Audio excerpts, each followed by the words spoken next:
the defense in the case of the murderers of Ahmaud Arbery made it very clear that they didn't want any more black pastors coming into the proceedings, into the hearings, into the trial. The first clip I want to give is a look at the trial thus far, because one thing that we've noticed is that this last week has been all about Kyle Rittenhouse. Well, there's a case going on down here in Georgia, or rather over there in Georgia, and it has to do with the murder of a black man at the hands of 3 vigilantes. So let's take a look first at the summary of the case this far.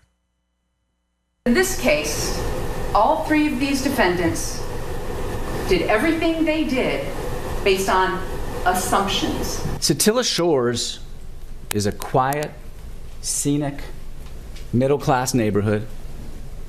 The kind of neighborhood where parents let the kids ride around on their bikes. This is the family and community that Travis McMichael felt a duty and responsibility to, made him willing to put himself at risk to help the police detain Ahmaud Arbery. Because Satilla Shores was a neighborhood on edge. Crime had gone up. In Brunswick, Georgia, the trial of Gregory and Travis McMichael and William Roddy Bryan in the death of Ahmaud Arbery is set to enter its 5th day. The chief investigator of the case testified that Bryan told him he tried to cut Arbery off with his truck, saying he wished he could have hit him because if he did, maybe Arbery would not have been shot. When I turned around, he took off running into the house. Okay. Travis McMichael calling police days before the fatal encounter with Ahmaud Arbery, reporting that he sees a man in a house under construction in his neighborhood. What did he look like? It's a black male, red shirt, white shorts. When I turned around and saw him and backed up, he reached into his pocket and ran into the house. So I don't know if he's armed or not. Earlier, jurors heard an emergency call by defendant Gregory McMichael, reporting a suspicious person months before his son's call. We just went up there and made contact with a real shady-looking fella. And, he, possibility he may be the one that's been breaking into all these automobiles out there tonight. Arbery's parents say they remain hopeful. The tapes make the McMichaels sound like they're responsible citizens reporting crimes. It has emerged that Arbery was in that neighborhood on at least 4 different occasions at night, caught on home security video. And there's not yet been a really good explanation for why that is the case. The prosecutors are going to try and show that the McMichaels and Bryan overreacted and pursued Arbery because he was African American. Pastor Galloway, there are miles of volumes that could be written about this. What is your first reaction? Well, so one of my fraternity brothers is part of the Juror Project in Louisiana, and he had talked to us, to me in Georgia, on a podcast that we do a while ago, talking about the jury selection in the Chauvin trial, which we covered. And this was again one of those things, right? I get a sense. Have you ever seen that movie Liar Liar with Jim Carrey? There's a part where he objects to something, and the judge goes, "Why?" And he goes, "Because it's detrimental to my case." That's essentially what we see happening here, with the not wanting to have, this concern about somehow the jury is going to be influenced not by facts or figures, but by purely intimidation of somebody who represents or may represent Black community interests, right? And so one of the things that's interesting in all of this, and when we had Will Snowden from the Juror Project on, he talked about the fact that juries have been a huge issue in our history. One, the fact that we don't serve on juries, but juries have often overturned even convictions where we've won. And so juries are a huge deal. And so it makes sense to me that the defense will be trying to make a case, not necessarily because of what they think the jury might do, but to lay the groundwork for appeal later on. And this is something that we saw maneuvering in the Chauvin trial as well, in some of those head scratching moments. And so I'm seeing that as one of the reasons why this focusing on this may be a thing. What insidious plots they have. Let's go to this next clip. This next clip is the one where the defense makes it clear, like you said, Pastor Galloway. They didn't want the very presence of the interest of the black community in the form of a black pastor. There is a lot of debate whether or not Al Sharpton is that representative or if there is any such representative, but that's a whole nother conversation for a different day. Let's listen to this absurd clip. My understanding, while I was cross-examining Investigator Lowry yesterday, is that the Right Reverend Al Sharpton managed to find his way into the back of the courtroom. I'm guessing he was somehow there at the invitation of the victim's family in this case. And I have nothing personally against Mr. Sharpton. My concern is that it's one thing for the family to be present. It's another thing to ask for the lawyers to be present. But if we're going to start a precedent, starting yesterday, we're going to bring high-profile members of the African-American community into the courtroom to sit with the family during the trial in the presence of the jury, I believe that's intimidating, and it's an attempt to pressure, could be consciously or unconsciously, an attempt to pressure or influence the jury. To my knowledge, Reverend Al Sharpton has no church in Glenn County, never has. Hasn't been here since Elaine Brown ran for mayor, to my knowledge. The idea that we're going to be serially bringing these people in to sit with the victim's family one after another, obviously there's only so many pastors they can have. And if their pastor's Al Sharpton right now, that's fine, but then that's it. We don't want any more black pastors coming in here, or other, Jesse Jackson, whoever was in here earlier this week, sitting with the victim's family, trying to influence a jury in this case. I think the court can understand my concern about bringing people in who really don't have any ties to this case other than political interests. Pastor Galloway. You see that sister's face? You see the white sister's face next to it? Yes. I'm glad someone appreciated my handiwork. And here's the thing. For the most part, I listened to the show. When I heard your expression, I went to look at her face. But even in just listening to this, Pastor Galloway, I promise you, this sounds like it could be 1950.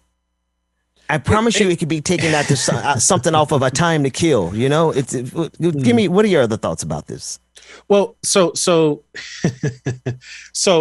at the risk of I'm just going to come out and say it, right? So your job as a defense attorney is to throw everything you can at this for your client. And so, unfortunately, we live in a society where this is an option. This is a way that can work. At the same time, that insinuation that somehow, you can only have so many pastors. If the family has called for a spiritual leader and community to come and be a part of something, that is not new, and that's something that's called upon in many different areas.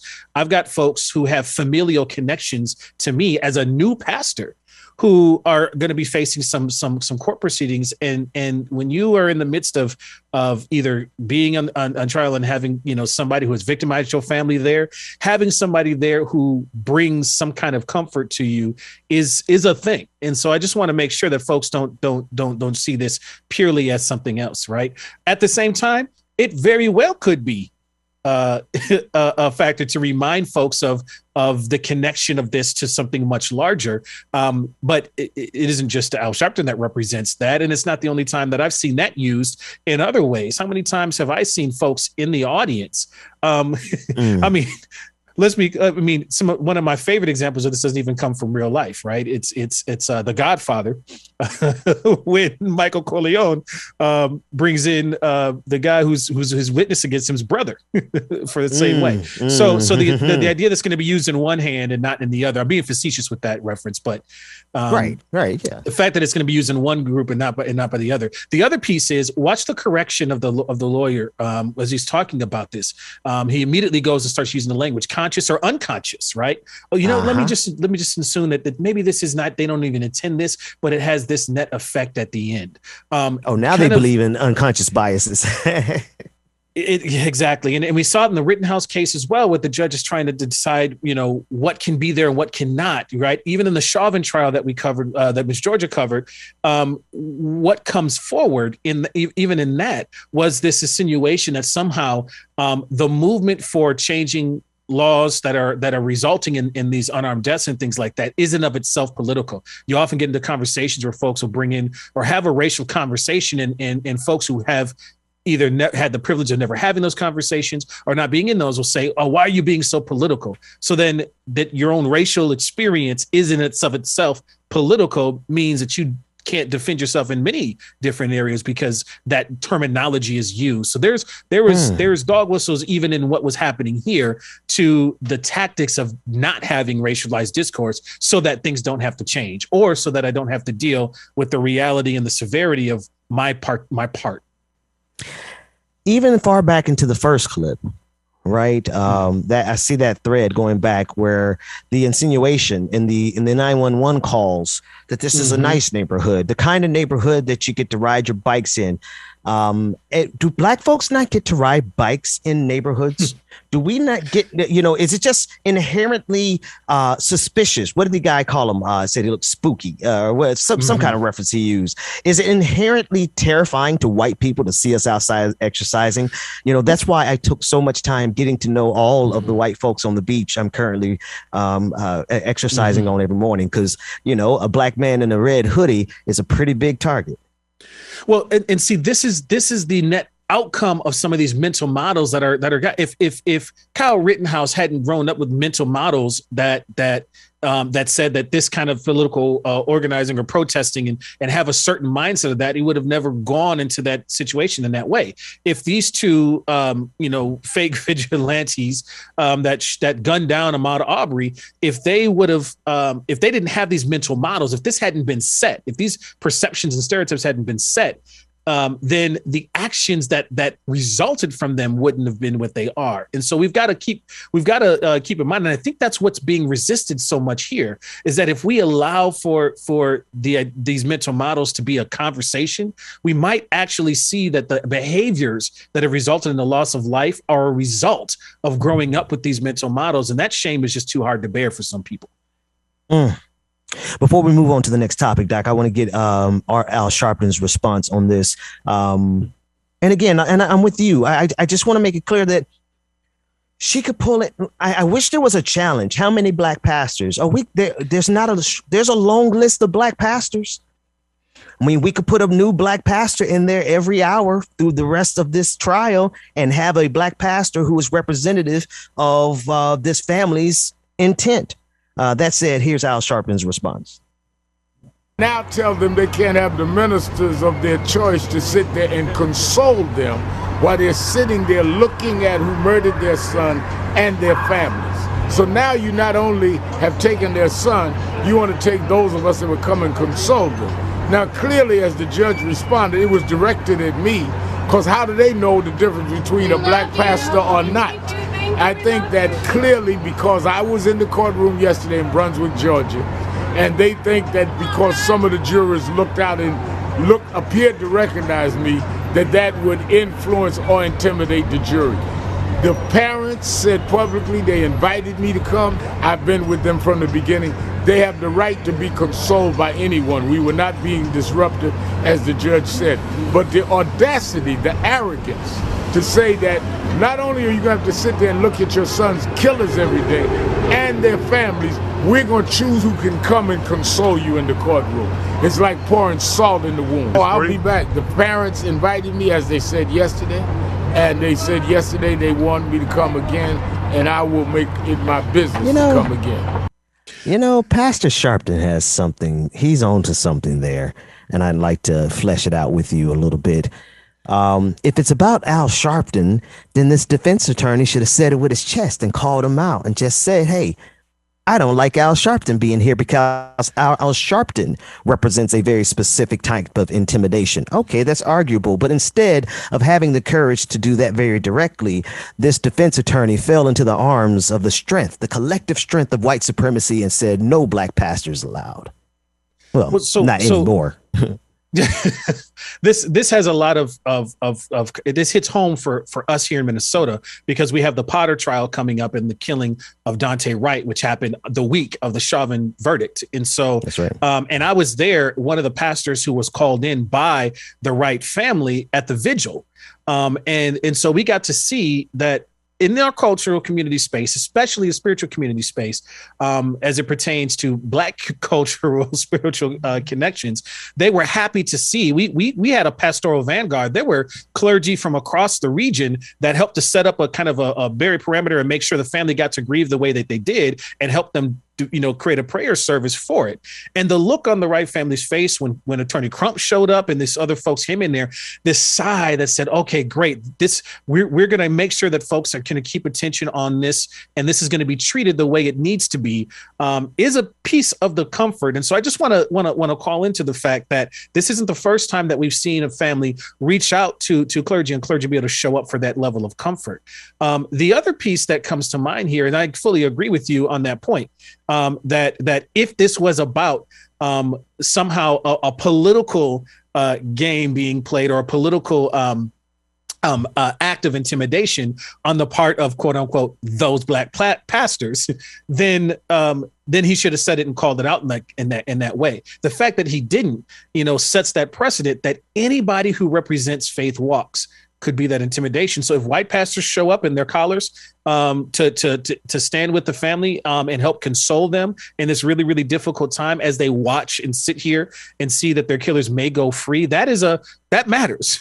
And that requires some pastoral care. And I think we'd be hard pressed to find a whole lot of legitimate, Christ thinking pastors, if you're in the Christian faith side of things, that wouldn't say, hey, my duty is to do that. And I would put that challenge out to anybody. If I am in need and you are a pastor and I call for your help, our job is to show up.